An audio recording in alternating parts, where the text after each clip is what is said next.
Saluti a tutti! It's another beautiful day in Abruzzo. And today we are in the Maiella and we are at the Hermitage, the Eremont San Bartolomeo in Leggio. There are a lot of hermitage to see in Abruzzo, but this one probably is the most spectacular as it's dug out into the rocks and really sort of blends into the landscape, so difficult to actually see from afar. So obviously if you wanted to get away and live the life of a hermit, this would have been the place to do so. It was built in the 11th century and then later it was restored in 1250 by Pietro del Morone, who became Pope Celestino V. And also this hermitage, there's two different ways to get to it, and one of the ways is quite near, so people come here because it's quite an easy one to get to. The other side, which is the one we've walked from, is quite a distance from Di Contra, but a beautiful walk. Yeah, it was a little bit more difficult, but I have to say the views were the most spectacular. Really enjoyed it, and we've come up here with Karen and Keith. An American couple, lovely American couple, first time here, and they're enjoying it, I hope. I think they're enjoying it.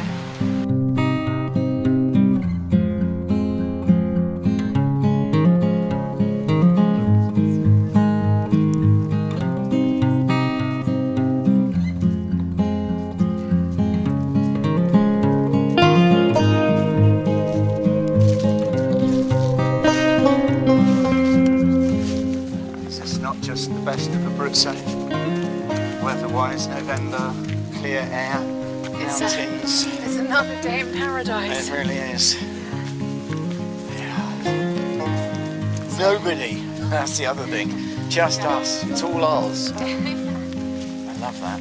Well, apart from Keith and Karen. Yeah, I mean ours, as in yeah. Four of us. That's lovely. God. There's some follows. Yes.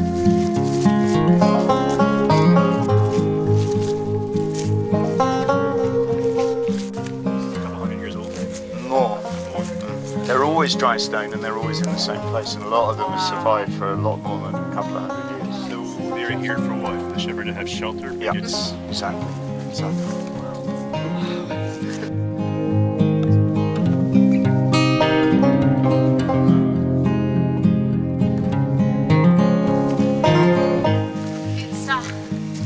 It's November and it's really warm. Yeah. We're having to peel our clothes off. Yeah. Soon the next layer. I'm on my last layer. Yeah, that's what I mean. Soon the next layer. Uh-huh. Oh, it's so beautiful. Yeah, it's beautiful. Big bird.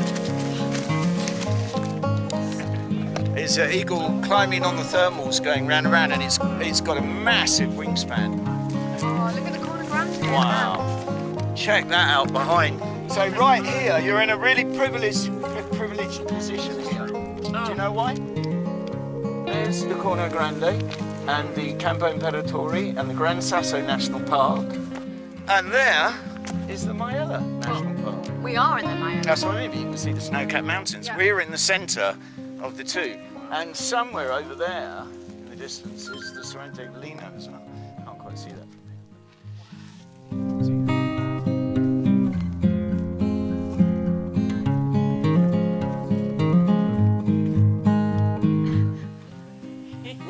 Down there into the ravine where the Hermitage is cut into the rock face down there, and we're just going to take this interesting walk through this fantastic landscape on the way to it. With the Maiella behind us with snow-capped mountains. Wow. Couldn't be any better. Beautiful. We're going to try make it easy. See there, look. Just go that way.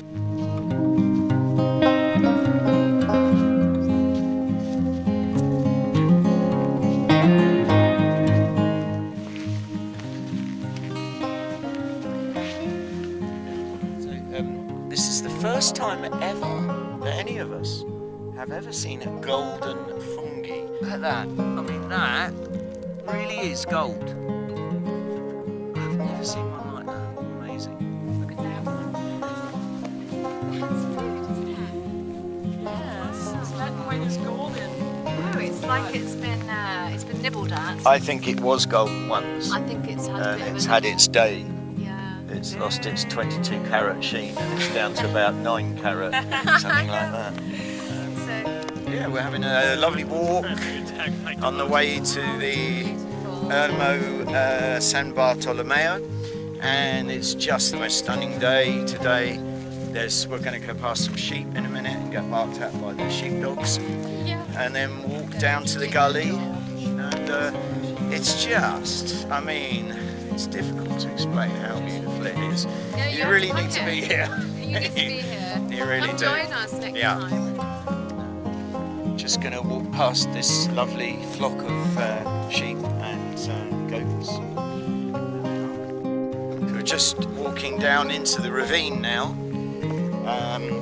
to see the Ermo. We're going we're going to look into the gully. The Ermo is in that gully there.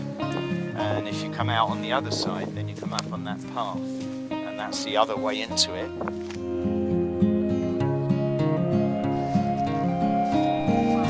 So can you see the Hermitage? No. Come So to the edge. very well hidden. Can you look down there and you can see a building in the cliffs? Yes. That's the Hermitage. That cut right Yeah, there. that's where we're going to. Oh my God. Good lord. I have to say though, I'm glad it's all the way up that hill. No, It's no, right no, there. no,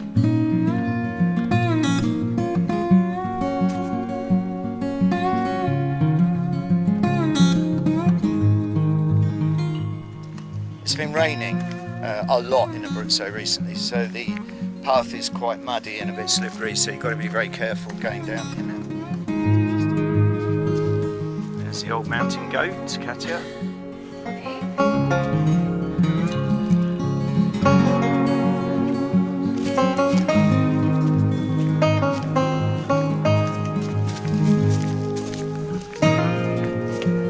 Oh my god, look at this. It's amazing. That's the Hermitage. That's the Hermitage. Ah. There's steps, stone steps there. There's part of the mountain and on the left side. God, look at that. Stairs going up.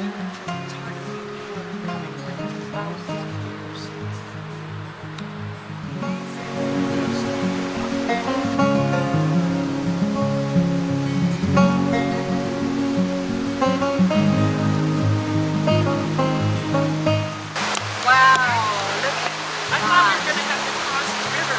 We are crossing the river. Yeah, but I thought we were going to have to read about it. It's so clear.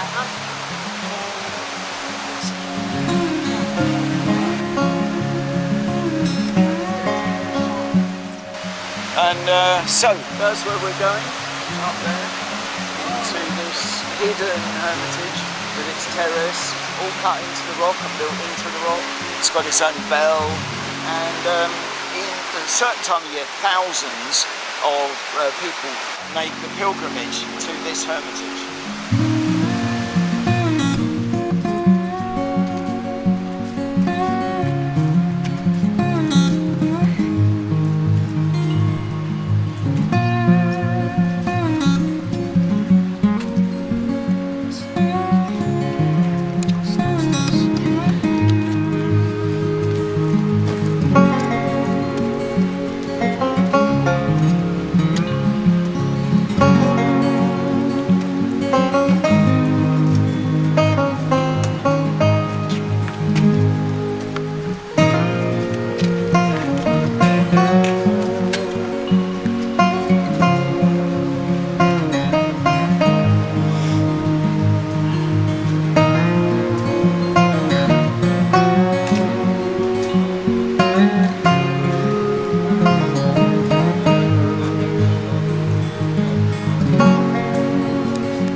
So basically, they say that he was martyred either by being skinned alive or beheaded, not sure which, but either way, he apparently is the patron saint of butchers and tanners. Oh! Nice. Wow. This is intense. That's more reassuring than he's skin alive. Which is your preference, oh my god. Well, that is probably just the butchers is what that signifies as opposed to him being actually skin alive. Yeah, I think, yeah. I think it's suggestive. I hope so. He was probably skin alive. There's a couple more rooms here that you could see through here, and some of them have got quite spectacular views. In this little room at the back here is where they would have eaten, because they have a fireplace in there, so they would have cooked. These grooves in the ground here are how they directed rainwater into captures where they kept the water. And in here you'll see the fireplace. This is where they would have eaten. Look at the door. The door for this place. And they would have cooked their meagre food that they got in this corner in the fireplace. The gruel. Don't know about gruel, but whatever they Meager had. food in a Bruxelles? Well, for them, yes. It would have been. For the monks, and don't forget this was a long time ago as well. Wow. This would have been. They didn't have Aristoginis, and They had plenty of chingale. they did. Yeah, They probably had faro soup. probably. Plenty of faro soup. Plenty of fire, and it's very good for you. It's the oldest grain in the world. Wow. Katya's slightly nervous. Yeah, because She I suffers with a vertigo. bit of vertigo. Really?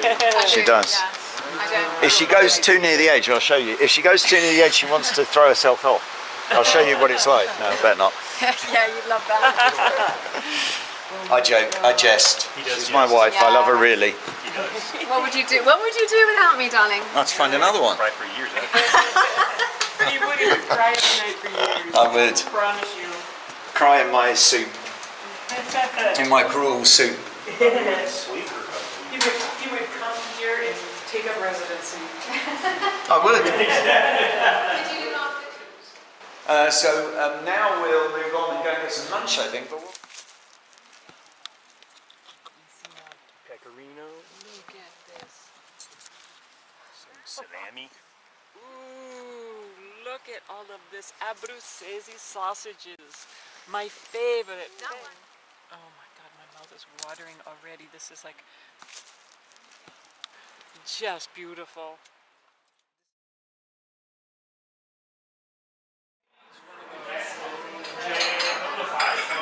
Amazing.